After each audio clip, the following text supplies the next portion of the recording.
This is the last of the introductory chapters. So we saw how the alphabet affected breathing and movement in the human body.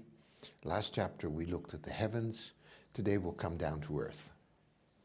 It's interesting when humans try to understand God, they create things on earth to see what's above.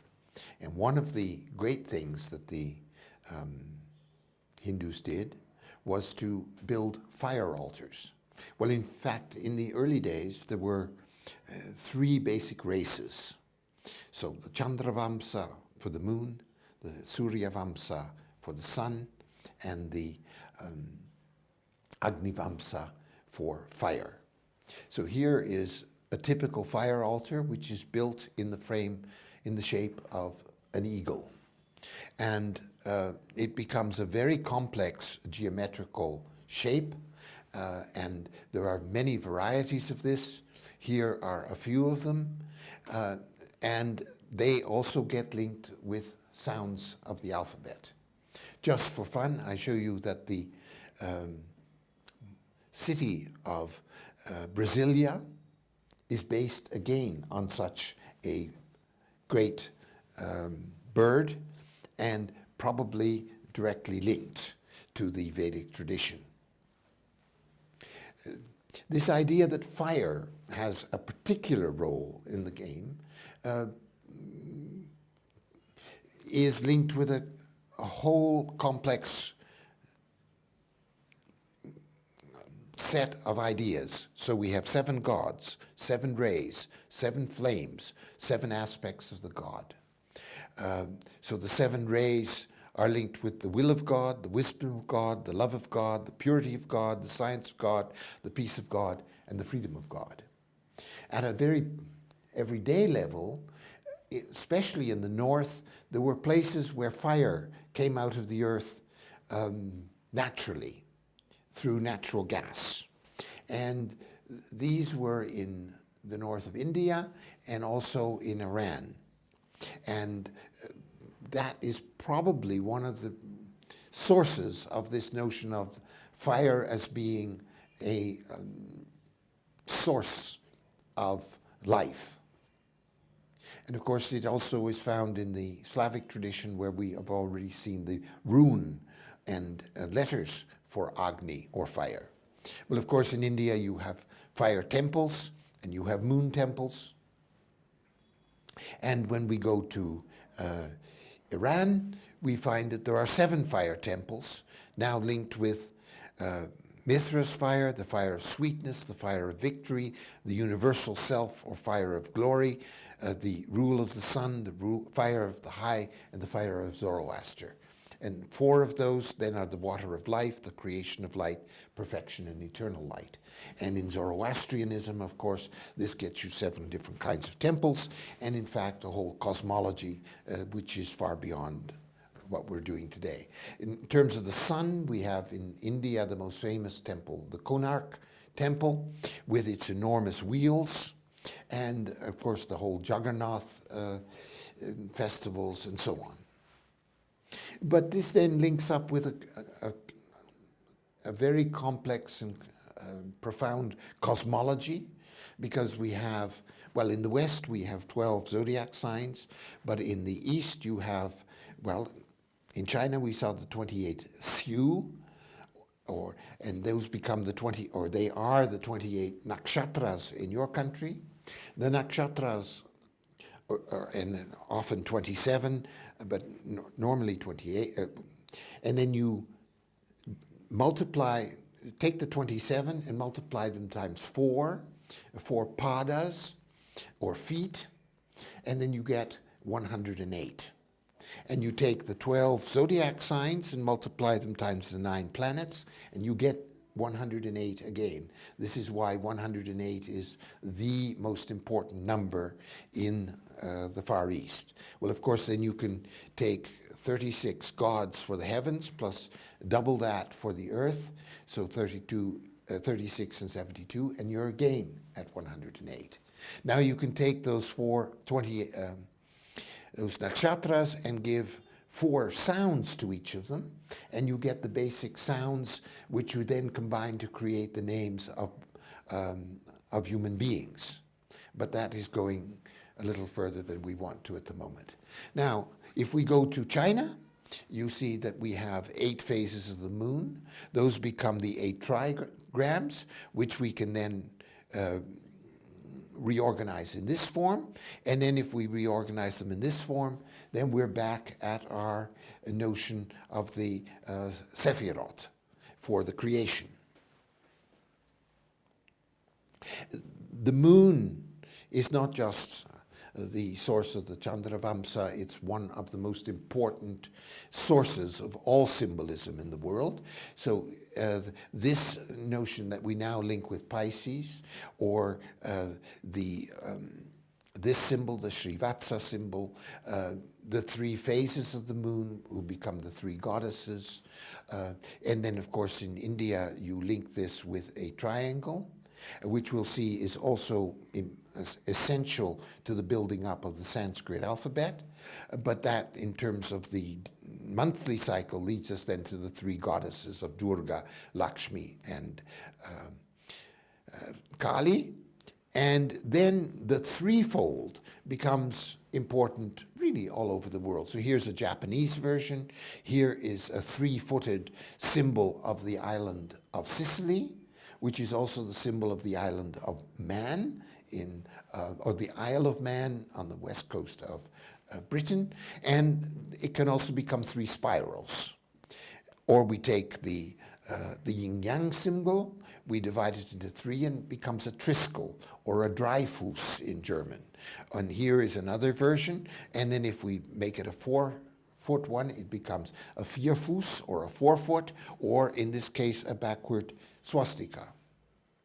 Well, I already told you that if we take the nakshatras and multiply by 4, we get 108 this way. Or if I take these and we multiply by 9, we get 108 that way. In the Indian system, we start with Aquarius or Kumbha, and then we go to here, and that's the night part of the year, because, and then we have the rest of the year is the sun part of the year. So whereas in the West, we do it the other way around, we think this is the good part of the year. In the Hindu and the Eastern tradition, the good part starts in the summer and then leads to the time around Christmas, well, what we will call Christmas time. The Arabs simply take over the 28 nakshatras and make 28 symbols for it and link it with 28 stars. And then put it into a cosmological system where the Hamza, the Ha-A-M-S, or the Hamza and the Ha and the Va become linked with the zodiac. And then the whole of the zodiac is divided into 28, linked with 28 stars, linked with 28 symbols, linked with 28 letters. And we go then from perfection and so on to the final star that is creation before it becomes physical. So it's a descent into matter, but before matter. And of course all of this is then linked with number symbolism and the whole thing. So just as we saw with Sanskrit, that we start with the earth, and then we have the Karmendriyas and so on, and the various tattvas until we go to Shiva and Shakti. In this version, we have a descent down into creation. So the Hindu world goes up, the Western world goes down. Well, then you get contrast between the manifest and the unmanifest, the field and the knower of the field, body and soul, matter and spirit, chariot and charioteer, and so on. Prakriti, Purusha, Shakti, Shiva, womb world, diamond world. And as we go on, then all these various symbolisms start to come into play. So we have 2 rivers meeting, And then we have 3 rivers meeting. And these become crucial for understanding how geography takes place on Earth. So we have a heavenly Ganges and an earthly Ganges that meet at Gangotri, an Alakananda and a Pindarganga that meet at Kanarprayag, an Alakananda and a Dauli Ganga that meet at Vishnu Pranag, and so on. And then with 3, we have Arun, Tamor, and Sunkoshi that meet at Tribeni or Triveni. Here in this city, Bagmati, Bishmumati, and Dobikola in Kathmandu. The fascinating thing is you can go to Austria and you have the Danube, the Inn, and the Ilz. And in fact, well, these are all rivers, even in America, the Hagala, the Allegheny, and the Ohio in Pittsburgh. So all over the world, where 2 or 3 or sometimes 4 rivers meet, become the key places for making cities. And on the level of 3, then we have 3 nadis, 3 rivers, 3 colors, 3 creative fires, 3 gunas. So Ida, Pingala, Shushumna, Ganges, Yamuna, Sarasvati, white, red, multicolored, fire of the sun, of the moon, of Agni, Sattva, Rajas, Tamas. And just with these 3, we can create a whole cosmology. So AUM, or AMS, Brahma, Vishnu, Shiva, morning, noon, evening, Brahma Rupan, Vishnu Rupan, Mahesh Rupan, Sattva, Rajas, Tamas, Brahma creating, destroying, Shiva destroying, Vishnu preserving, Ida Pinga, and so on, or Mukundan, Rudra, Kamulan, and then I shortened that to Muruga, Ka, or Muruga, and I have the god Murugan, who is the southern version of your Kartikai or Kartikeya. And his symbols are then the spear, the peacock, and the cock, or the rooster. And he has 3 powers, Icha Sakti, Kriya Sakti, and Jnana Sakti, power of desire, action, and wisdom, or will, action, and knowledge. And visualized, that becomes the god Skanda, and his 2 wives, Devasena and Vali. And Skanda has then, I think, 6 heads. And now, all of that is interesting, and the picture version of it I'll show you in Appendix 2. What is interesting at this point for me is that if we go to Scandinavia, you know, we've got our plane right here. So now, Odin Vilive, Odin Vilive, Votan Vilive, Votan Vilivai, Votan Honor Lodur. The same division into 3 is found in the Scandinavian gods. And if we go to Rome, then we find that there is 3 versions of the sun, Bacchus, Apollo, and Sol. And if we go to, or Dionysius, Apollo, and Helios. And then if we go to the northern Slavic lands, we find there's a god of spring, a god of fire, and a god of the underworld, Svarok, Perun Veles, Devas Perkunas Velnias, Dievs Perkons Velns, Patrimpas Perkunas Piculas, Piculis Patrimpas Perkunas Patulas. The names change slightly, but the notion of a threefold God, we would in Christianity, of course, say God the Father, Son, and Holy Ghost. But there is something deeper going on here because it's about 3 powers, one creating, one destroying, one sustaining. And this is then an international development. Now, in the Renaissance, we had a man called Cornelius Agrippa of Nettesheim, and he was he was a philosopher, but he was also dealt with magic, and he took every number and made all the connections for each number. So what are the connections for the number 3, 4, 5, 6, 7, 8? I've created 15 lectures on that, and that'll be the topic of Tokyo. In terms of today, I'm only going to give you what he says about the letter 3, and this is now only for the West, so Father, Son, Holy Ghost, supreme, middle, lowest, movable, fixed, common, simple, compounded, thrice compounded, head, breast, belly, and then the wicked, the apostates, and the infidels. This is in the original world, the intellectual world, the celestial world, the elementary world, the lesser world, and the infernal world. There are 5 worlds here. Of course, in your part of the world, you have 6 worlds, which become the 6 worlds of Buddhism, and they are linked with the 6 sounds of Om, Ma, Ni, Pad, Me, So when I say that prayer, the Queen Jewel is in the lotus, I'm actually saying I'm having a trip around the 6 worlds. Then the Christians reduce it to 5, the Hebrews reduce it to 4, and others do other things. But just to show you that there is a big picture. The cosmological side of that I'll discuss more in chapter 12. Now, we said that when we look at the sky, we see the Milky Way. And we said that it can be seen as a river that splits into 2. And then the 2 come back together at a certain point. That coming together happens in the springtime.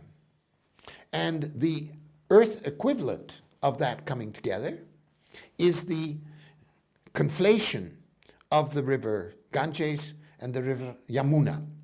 And they meet at Allahabad. And of course, that's where the Kumbh Mela takes place.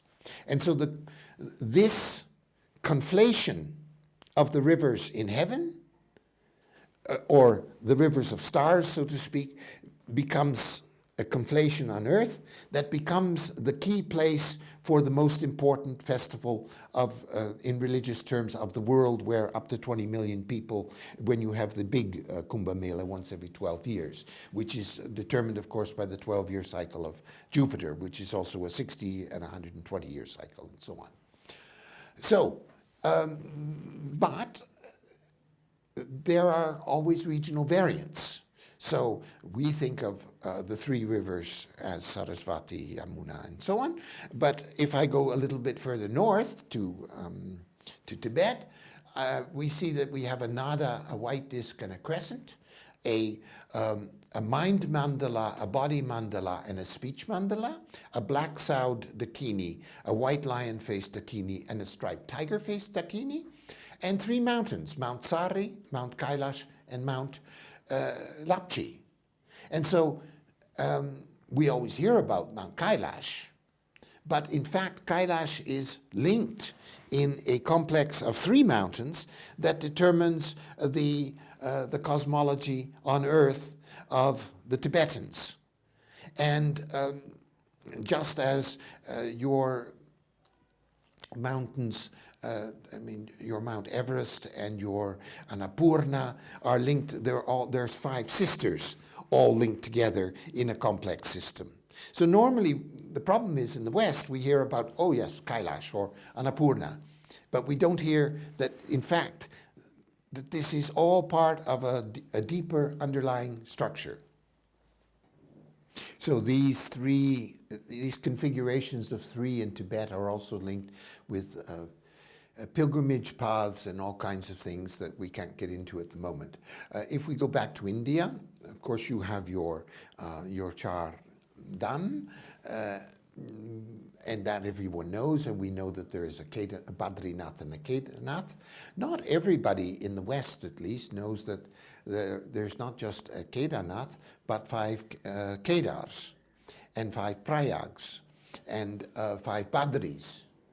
And so the 1 becomes 3, becomes 5, and the arrangement of the rivers becomes a way, again, of organizing the world. And if we go to the Punjab, which is actually the Panch-ab, so the 5 rivers, and if we go a little bit further to the Indus Valley, we have the 7 rivers, or the Sapta Sindhu, also known as the Hapta Hindu, if we go to Iran. Now, the way in which the letters get organized depends on your preference of goddess and so on. You can do it abstractly and link it with Ganesh. You can do it artistically connected with Ganesha. You can connect it with Kali, and you can connect it with Devi. And then you can link it with the 52 spots where Sati's body fell, and here you have a picture of one of those, the Sapta Vranchi, the river, the seven mountains, and a temple. There's a temple at each one, just as one here in this city. Now, we talked about the mudras to begin with in the breathing chapter, just en passant. And of course, there are different kinds of mudras. And here you see some of the basic ones classified. But the fascinating thing is that there are, again, 108 karanas, as they're called. Here's the one for the letter Aum. And if you go to Chindabaram, you will see 108 postures for these. And the inside, there is a wonderful ceiling that has 21,600 ornaments that link again with breathing. So, and these are, of course, the 108 postures of the Nataraj, or Shiva, when he's creating the world. So you have hand signs for creating the world, you have dance signs, and then you have sound for creating the world. Well, in the Indian system, this has really been come to the foreground only in the last couple of generations, is that the whole landscape is connected with various gods and goddesses and with astrology and astronomy. So here you have Gayasura, and it links with the various elements and with different places. There are, for a god like Shiva, well, we all know that Shiva is a god, but he has 4 dhams, so 4 sacred places. Then he has 5 Panchabhuta Stalams, so 1 for each of the 5 elements. We talked about Arunachala as one of those, just the other. There are 8 abodes linked to avoiding evil. There are 9 abodes linked to the 9 planets. There are 12 Jyotir lingas linked with the zodiac. 108 Shiva lingas linked with the key astronomical number. And finally, 275 Padalpetra Stalams. And so one man is linked with 5 elements, 9 planets, and in fact the whole cosmos. And you have different kinds of buildings for each one. And you can do the same for, well, Brahma, for complicated reasons, only has a few temples, but Vishnu also has this extraordinary amounts. And then he goes through his 10 avatars. And of course, in some versions, Shiva goes through 24 avatars, but that would be getting into more details than is allowed at the moment. So the Indian archaeologists and astronomers have realized that the number of places, sacred places in the north, are linked with star positions in the south, on Earth. And here is one list of alignments of sacred places and specific stars. Again, I don't propose to go into the details here, but we have a saying in the West, on earth as it is in heaven. Well, it's part of our prayer to the Lord. But here you have in heaven as it is, or on earth in terms of buildings, as it is in terms of stars in the heaven. And now life gets complicated and fascinating, because we talked about breathing and Sanskrit in lecture 3. But now let's just go through some of this. If in everyday, there's 2 cycles of breathing that we're going to talk about. The slow breathing, 108 breaths in 7.2 minutes. That gives me 1,080 breaths in 72 minutes, 10,080 breaths in 720 minutes, and 21,600 breaths in 1,440 minutes. There are 1,440 minutes in a day. The amount of years in a precession of the equinox in one of the old systems is 21,600 years. So the amount of breaths that we have in one day is the same as the number of years in one precession of the equinoxes of the sun. And now it gets more complicated, just it shows you that it was more than 5 minutes thought behind this. So we have 10, here you see some of the relations. So 1/2 day is 10,800, 1 day is 21,000. So now if I have 20 days, that gives me 432,000 breaths, which by coincidence is the number of years in a Kali Yuga. In 40 days, I have 864,000 breaths, which is the number of years in a Dvapara Yuga. 60 days is 1,296,000 breaths, which is the number of years in a Treta Yuga. And 80 days is 1,728,000 breaths, which is the number of years in a Krita Satya Yuga. So the number of breaths in 80 days gives me the chronology for the 4 yugas.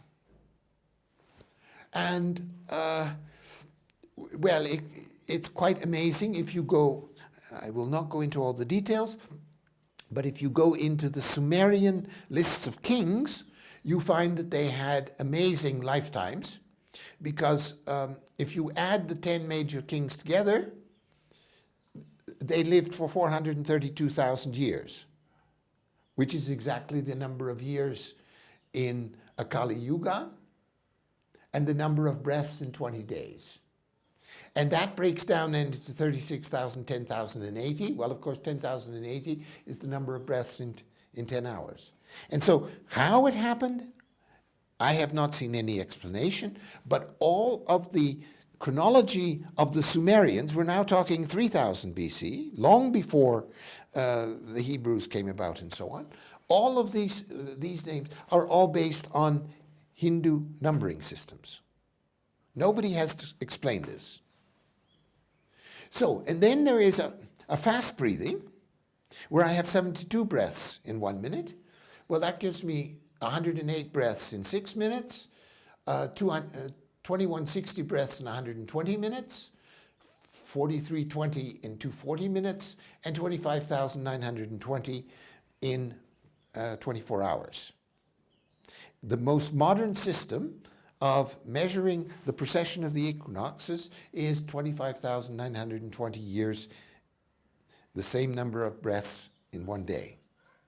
And Rudolf Steiner was the man that brought this to the attention of the West in the early 20th century. Yes.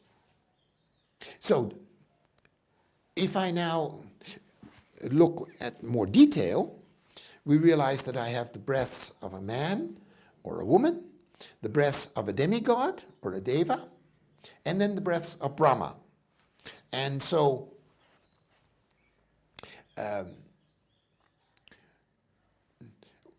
if I'm going through the precession of the equinoxes, so I go through 360 degrees, one degree is in 72 years. And this 72 years also explains why you have the 72 wise men in going to the 72 countries. And why there's 72 people trying to kill that god Osiris in Egypt. And so that's one great day or one divine day, or 360 years, or 4,320 moons. 10 degrees is 43,200 moons, 360 degrees, 432,000 moons. 432 is again, 1,000 is again the Kali Yuga number. But now that's 1 day in the demigods, and then 4,320,000 years is 1 year in Brahma. And so the same number of, the same cycle that explains humans, explains the years of the gods, and explains the years of Brahma. Now this version, this is a simplified version, gives you a life of Brahma of only 432 million years. But that's the simplified version. There are more complicated versions. But the point here is not to give you a complete chronology of the gods, but to show you that the breathing principle that is linked with the Ahatha, or the Hatha in the sun moon, is also the starting point for the astronomy, the astrology, and chronology. Well, here is an extraordinary diagram, because there are, this is the key number, 31,104. We have in the West, we have a man called Plato, and he creates something called the lambda, where you have, well, the lambda is the letter L, which is an upside down V, but that lambda has 3 times 3 is 9, times 3 is 27. So here you have doubling, and here you have cubes. Yes? Now, so here you see it, 2, 4, 6, 8, 8, 16, 32, yes? And here it goes 1, 3, 9, 27, 81, 243. But if I can create then this master list that shows me all these extraordinary numbers, and you see here 1728, that's that 1,728,000 years. And we can then create another version of this, and you see where all the planets come, yes, all the planets come, but also where all the regular solids come, and you create a chronology of the whole world. And then 108 is a full system, and then you subtract for the dawn and the dusk, and you get 90. So 5/6 is, you just multiply by 9/6, and then you get a whole new chronology. Anyway, I don't want to go into all the details. This could be 26 hours in itself, but to remind you that what looks like a simple set of numbers has a very profound thing, and what the West did was just take the first 1, 2, 3, 4 of those and forget the rest, because they couldn't count that far. They didn't have enough fingers. Now, if we start to look at India chronologically, we know now that there are Adityas. And, well, there are Dityas and Adityas, and just as there are Devas and Asuras. Now, if this also grows like Topsy, as they say in Huckleberry Finn. It's a system that grows with time and it evolves. So in the simplest version, there's just one Aditya called Varuna. Then you get 2 Adityas, Mitra and Varuna, day and night. Then you get 3, Mitra, Varuna, and Aryaman, Earth, Sky, and Milky Way. Then you get 6 Adityas that become the 6 planets, Saturn, Jupiter, Mercury, Venus, Moon, and Mars, or Shani, Brihaspati, Buddha, Shukra, Chandra, Mangala. Then you get 7 Adityas. Then you get 12 Adityas. And then you link those with the 12 zodiac signs. And so you could do a history of all of this to show that you have a simple system that gets slightly more complicated, and then much more complicated. Now in the West we have a similar thing. So we start with 4 elements, and we start with 12 zodiac signs. Now you link, you make triangles, and so each triangle covers 3, so 4 times 3 zodiac signs. It gives you 1 for fire, 1 triangle for fire, 1 for water, 1 for earth, and so on. And these are versions of that. But then you can also create 4 and link 4 at a time. And that gives you then the cardinal signs, the fixed signs, and the mutable signs. The Brahmarshi and the Maharashi and the, you have them also in your country. And then what happens is these then get linked with letters. So it's easier if I just show you the next slide. So remember I showed you the upward triangle. That is linked with fire and air. Then the downward triangle is linked with water and earth. And then I took the two triangles together, and then in your country, that's the mother, the father, and the two together is the child or the son. Yes?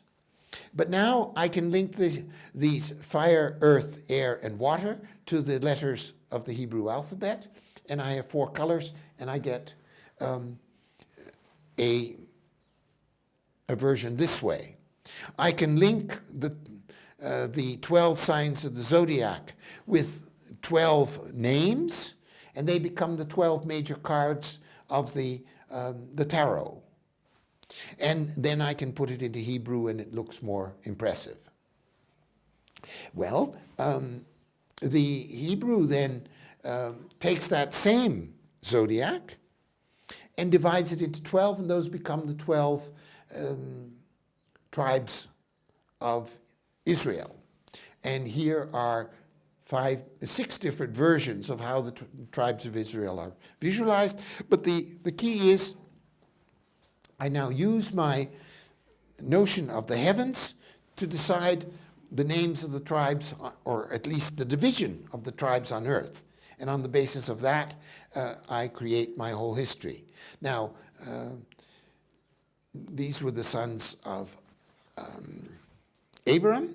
Of course, he had an elder brother, and those are the 12 sons of Ishmael. Sorry, these are the 12 sons of Isaac, who was Abraham's second son, and Abraham's first son is Ishmael, and those become the 12 sons of Islam, about whom we normally hear nothing, especially these days when everyone from the elder son is supposed to be bad and this son is supposed to be good. Of course, the narrow people in religion will tell you that this is the diagram that's the most important, or that one, but this is one of the curious paradoxes. There are, at least, as I'm showing you 6 of these variants of the 12 tribes. And of course, if you go to Turkey, there will be a different set of 6. And if you go to another part of the East, there will be yet another group. So if you take Ham, Seth, and Japheth, the 3 sons of Noah, there is an Indian version, an Irani version, a Persian version, and so on. And one of the problems is we normally get told just one of the versions and not the others. Now, the same organizing or using the zodiac to organize all of the world happens in other cultures as well. So I showed you the magic square of 1, 2, 3, 4, 5, 6, 7, 8, 9. Well, I can reduce the magic square to an octagon and then create a cosmology this way for the Chinese. I can use the circle but still have now 8 points, and then it becomes the 8 feasts of the Celtic tradition. And if I am playing with the tarot, I can link now the 4 cross-quarter points, as they're called. So the cardinal points are north, south, east, west, and the cross-quarter points are northeast, northwest, and so on. And then I can link these 4 with Yod-He, Vav-He, which are then one of the ways of writing Yahweh, so God. Or I can link it with 4 symbols, and then have this little symbol in the middle. You'll see later that this is an alchemical symbol. Then I can write all the letters of the alphabet here and all the first 10 numbers there. And so what began as a cosmological thing of the heavens now becomes a way of summarizing my writing and my numerical system. And I can do more complicated things. I can take 4 suits of cards. So I can have a card, the pentacles, swords, cups, and scepters. I can link those with the 4 seasons and the 4 planets in this way, and then lots of complications that way. Or I can now do scepters, cups, swords, and pentacles. I can link this with head, chest, body, and transition, divine world, human world, material world, and transition. So this is the king, the queen, the knight, and the knave. So 4 ages of man, but the knave is actually, well, it's the adolescent who's growing up. And so all of this becomes a way of talking about our life. It's playing cards, but it's also the whole of the cosmos. Now, in the Celtic tradition, instead of 28 nakshatras, I have 28 trees. And this is a Dutch picture showing you. You can have a simplified version showing just key trees, as in there. Or I can now start to link the trees with symbols. So the fir tree is a vertical with 1. The next, for the spring, I have 2. For midsummer, I have 3. For autumn, I have 4. And the day before the solstice, I have 5. And those become A, I, O, U, E, I. And so the vowels become the divisions, the divisions of the year, but also divisions of the alphabet, and become marks on a stick, as you see here. And then I can take the semivowels, ea, oi, ui, ia, and I, in one pronunciation, and make symbols for those, and put those on another stick. And then I can just take 5 sticks and I have my whole alphabet. And now I can take those funny signs and I can do them A, B, C, D, E. I can make them, put them around in a circle, as I showed you that in large form, linking to the 3 worlds. I can do it this way. I can link them to different cauldrons. And I can link them to the 4 seasons, or I can do a complicated version as they do amongst the Druids.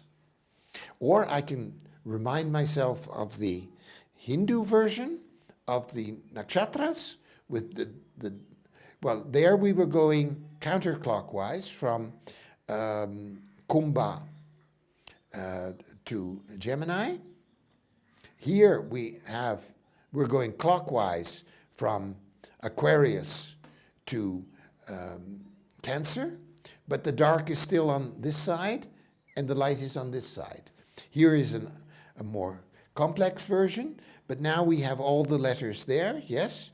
And so this is the middle of winter, this is spring, this is summer, and this is autumn. And you notice that the autumn, if you look at it sideways, is the 2 dragons that we saw, remember, on the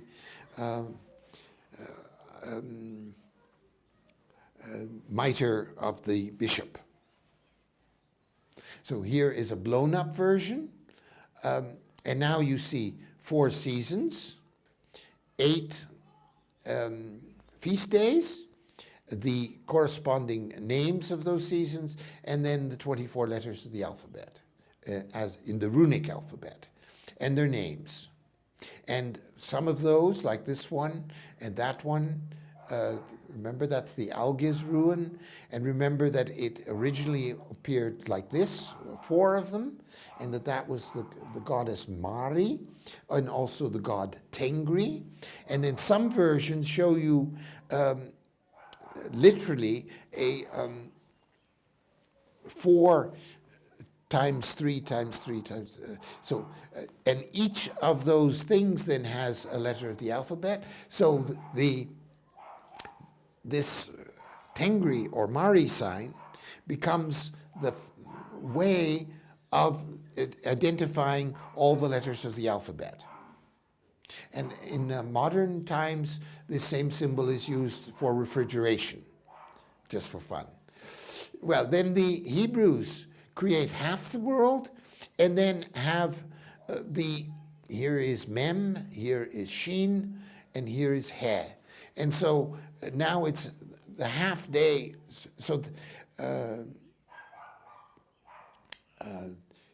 this is Brahmarupen, or the morning. This is high noon, and this is sunset.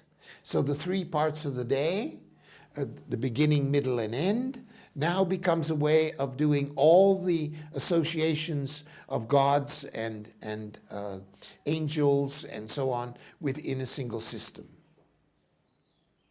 And here is a Russian system which shows you the similar principle, but now showing you the whole alphabet along those things. And then inspired by 7 stars in the sky, there is a 7-sided star, and it produces 7 letters that produces all of this.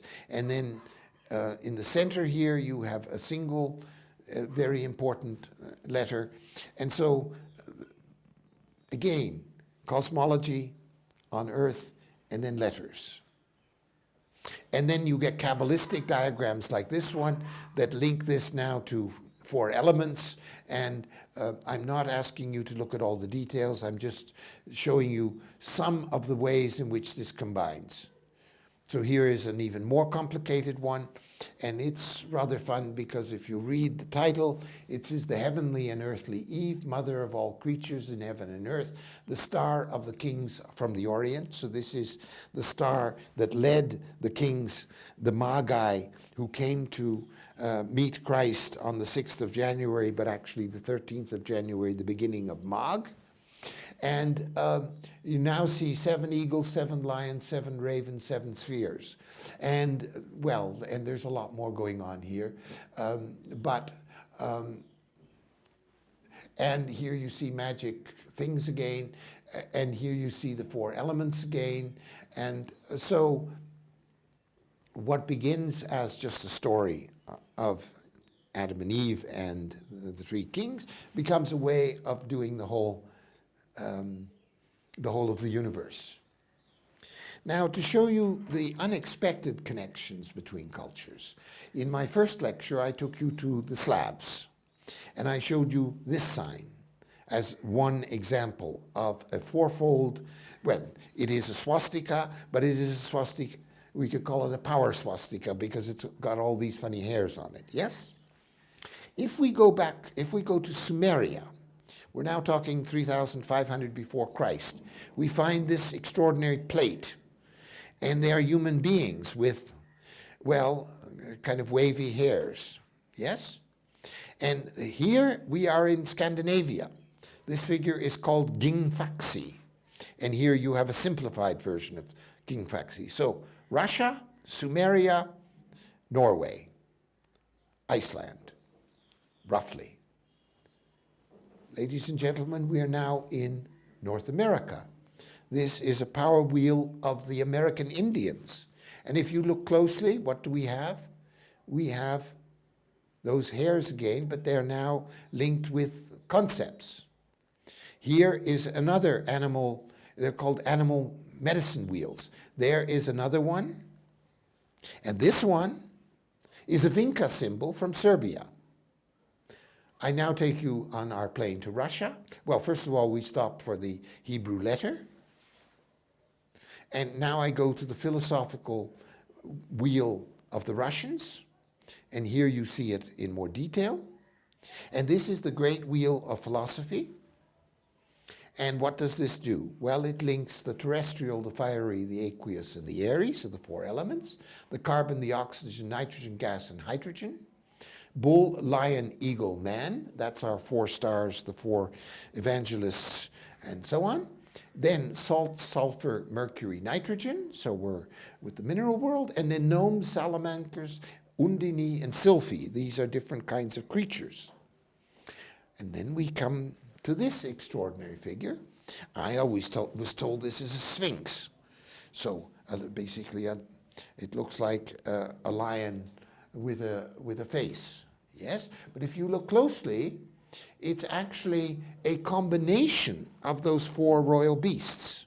That is to say, there's a bit of a bull in it. It's got the paws of it's got the face of a man, the basic shape of a lion. And it is facing 3 pyramids. So you have the Sphinx facing the 3 pyramids, and the 3 pyramids. This is fire, this is earth, this is air and water. This is the eternal, like the souls of Ra. This is appearing like Ra, and this is Knum protects me. This is lion, bull, man, eagle, but the Sphinx is all those combined. So the Sphinx is not just some statue there looking at the three pyramids, it's looking at an integration of the three pyramids who are symbols of creation itself. And so we get then, instead of a philosophical key in four directions, remember we said we take the four, tear one off, and then we have a letter. So now we have a key. And here are three versions of that key. And if you look closely, it says God, man, and Torah, red, white, and blue. Here are your four animals again. Here are your numbers. Here are your letters of the alphabet. And then here are your zodiac signs. So now you have the whole of cosmology in a key. This is the key to all knowledge. Yes? And then you can have other versions. This is yet another one that links to the zodiac, and it links to what the prophet Ezekiel saw when he visited God. But so we now have three kinds of signs: the fixed signs, the mutable signs, and the cardinal signs. The world, man, and cycle, or mundus homo annus, to use the Latin. And of course, world, man, and cycle. One meaning of cycle is rota, or wheel, and the other, if you read this the other way around, it is T-O-R-A, rota, a Torah. And Torah means law, and this is the, it's the name of the sacred book of the Hebrews, but it is also, this is where we get rotary from, but the Torah is our word for what you would call the Dharma. This is the really eternal law. So we start with the heavens, we end on earth, we reduce it to a fourfold symbol, we reduce it to one-fold, which is a key, but the key has three sides: red, white, and blue, which is also the Dutch and French flag.